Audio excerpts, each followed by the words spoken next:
പിന്നെ നമ്മളൊരു തക്കാളി തീയലാണ് തയ്യാറാക്കാൻ വേണ്ടി പോകുന്നത്.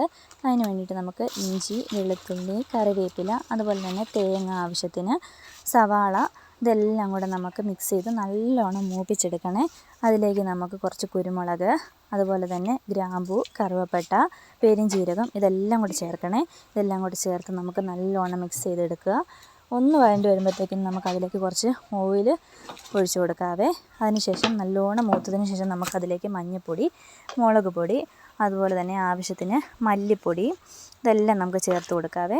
അതിനുശേഷം നമുക്ക് കടുക് പൊട്ടിക്കാം. കടുക് പൊട്ടിച്ച് അതിലേക്ക് തക്കാളിക്ക് ആവശ്യത്തിനിട്ട് നല്ലോണം വഴറ്റിയെടുക്കാവേ. പിന്നെ നമുക്ക് അരച്ച് വെച്ചിരിക്കുന്ന മിക്സ് ചേർത്ത് കൊടുക്കുക. ആവശ്യത്തിന് വെള്ളം ചേർത്ത് കൊടുക്കുക. ഇത്രയുള്ള സിമ്പിൾ റെസിപ്പിയാണ്. ഇഷ്ടപ്പെട്ടാൽ സബ്സ്ക്രൈബ് ചെയ്യണേ, ലൈക്കും ചെയ്യണേ.